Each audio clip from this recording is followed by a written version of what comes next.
All right, so this is gonna be a review of Mercy. It's this new Chris Pratt, Rebecca Ferguson AI movie. Is directed by Timur Bekmambetov. I may have said that name right.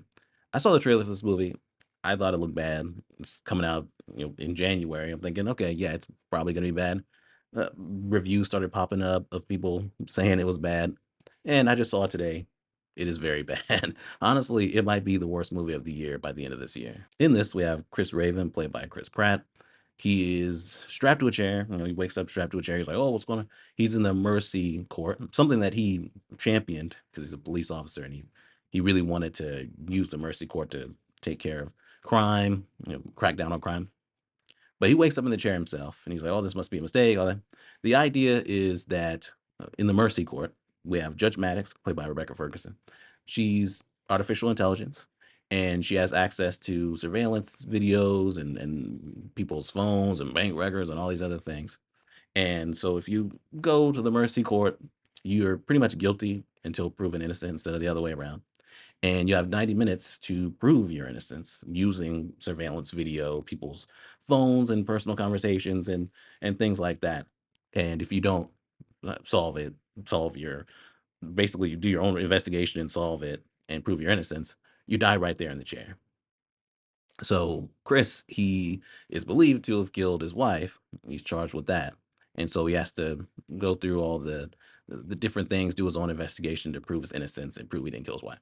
All right, like I said, this movie's bad, but I think the standout positive here is Rebecca Ferguson as Judge Maddox. I think she works as artificial intelligence.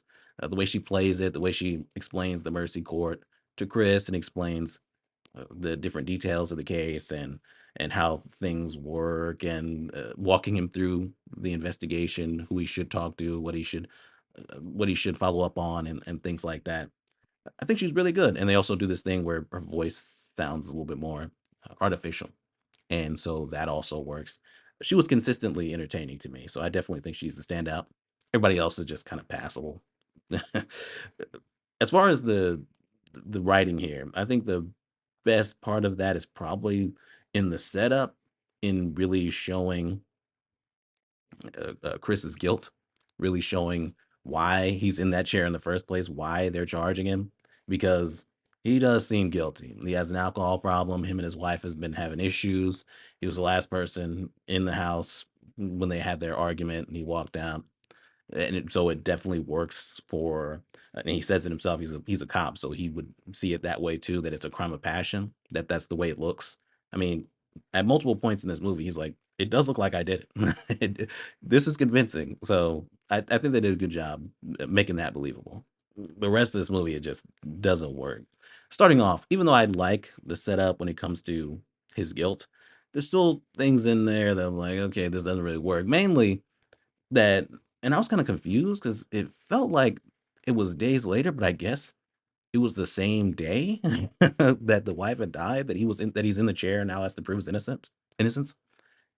Even with the way this works, actually, I would say especially with the way this mercy court works, it feels like there'd be more of a process.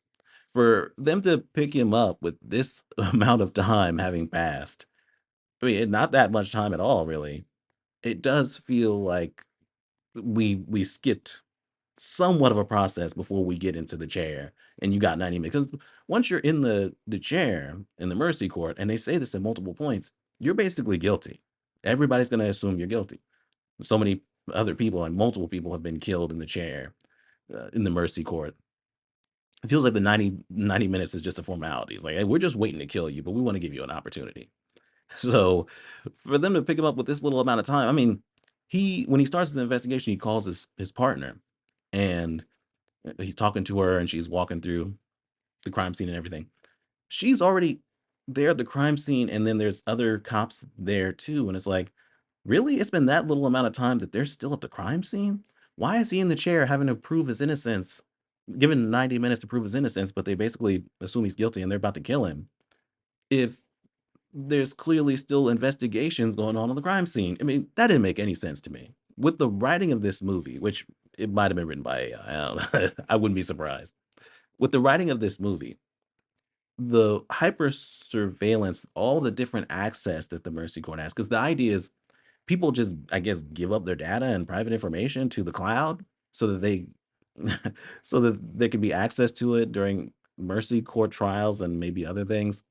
And it's really dystopian level shit where you have surveillance of conversations people had, private conversations people had from years ago. You have access to people's text messages and text conversations. You have access to a company and their internal investigation into missing chemicals. At one point, he looks up one of the wife's coworkers' bank records and finds out he's in debt. It is way, way too much. And it's like if you have access to all this stuff, it's kind of weird that you still have Chris finding out new stuff. It does feel like bad writing to where we have access to all this shit so we can have the story happen with this investigation. We can have this investigation happen, but we conveniently don't have certain things so that he can find things out in the investigation, and we can have a reveal of who potentially who actually did do it and things like that. It doesn't work on that level. And then also for it to be this hyper surveillance state with all this shit, with everybody's personal and private information. I mean, he even gets access to his daughter's Instagram that he didn't even know about. She has 2 separate Instagrams, and part of it is is his daughter's secret Instagram he didn't know about. I was like, "Man, this is a lot." And the movie's not really having much of a commentary on it. I mean, the movie seems very pro AI already, but it's like, wow, this movie's also pro surveillance state? I don't wanna live in this world. This is very dystopian as I'm watching it. It's like, I do not wanna live in a world where there's no privacy at all. The action is terrible. I mean, obviously, the main character has to be in a chair, so we have the partner going around doing things. At one point, she gets into a chase with this guy that turns out was having secret conversations with Chris's wife. And man, it's cut up. It's always further away because the idea is we're looking at it through some kind of video or a drone or something. And it looks like shit. It looks so bad. Pretty much every action scene looks bad. It's like, well, we gotta have some action in here, I guess. So let's just throw something together. It looks really, really bad. This whole investigation and finding these things out and things like that, especially when you get to the reveal, it feels so contrived. I'm like, really? That's what's really going on here, and that's the way you're gonna explain it? It is so bad. It's so bad. I'm actually gonna I'm actually gonna spoil this. So we're spoilers now, we're spoilers. So it turns out to be this guy, Robert Nelson, played by Chris Sullivan. It turns out to be him. So he works at the same place as the wife, and he's the one who's been stealing chemicals, thousands of dollars worth of chemicals. And they think it's this other guy because he has gambling debts. It turns out it actually is this guy.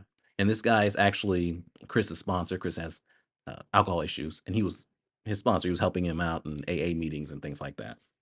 Apparently, this was all an elaborate plan to get back at Chris and the Mercy Court because the first guy that got killed in the Mercy Court was was Robert Nelson's was his brother, and they had been separated because Robert got adopted and then took on that family's name. So that's why he doesn't have the same last name. But this was all an elaborate plot so that he can use the chemicals he stole to make a bomb. And I guess he also he went to a party at Chris's place and he hid inside of their home instead of leaving because he drove there. He drove some other people there, and then he got one of the other workers to drive them back, and he just stayed there, and then killed the wife. Like he was already there, so he killed the wife. That's why nobody came out. But that's where it comes in to where it's like you have all this surveillance. You mean to tell me you'd have no surveillance of him leaving the house after the murder?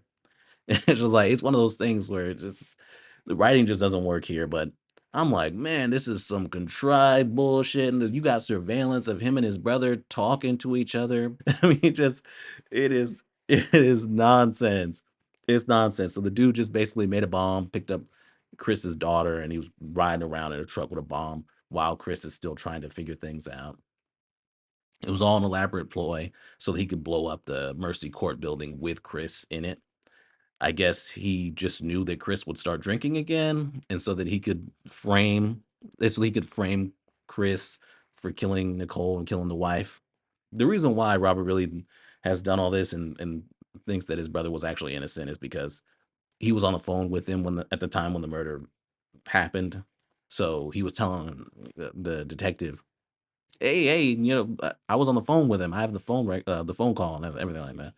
But they never found a phone, and that's because Chris's partner, who really wanted there to be a slam dunk for the first Mercy trial because they were really pushing it, she got rid of the phone instead of turning it into evidence. She got rid of it, and there's surveillance of her getting rid of it. That's what I'm saying. There's surveillance of so much shit. When you have this much surveillance, the idea is that people can't get away with crimes, but people do get away with crimes because you conveniently don't access the surveillance of showing people getting away with crimes, so it needs to be brought to light later on. It's nonsense. It's nonsense. And then we have this really terrible action scene with Chris and Robert at the end. So, and they take away the partner. The partner's um, obviously guilty of evidence tampering and all that. So it is what it is, man. It is what it is. This ending was so contrived and ridiculous. I'm like, okay, I'm kind of done.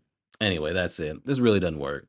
The writing is bad. Even putting aside the pro AI aspect of it, the pro surveillance, seemingly pro surveillance, hyper surveillance dystopian bullshit in it aspect of it.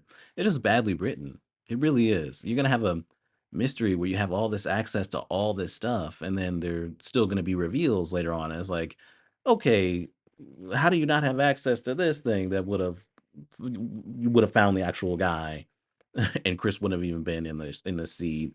Or okay, you had access to this surveillance stuff. Why was this not part of the investigation and all this? Why was this not part of the Mercy Court going through the facts and everything? I mean, it feels like if you really have access to all this other stuff, if you really have this happen the way that it's explained and the way it should work, there shouldn't be a movie because you would just get the person that actually did it. But whatever, man. It doesn't work. It's contrived, badly written.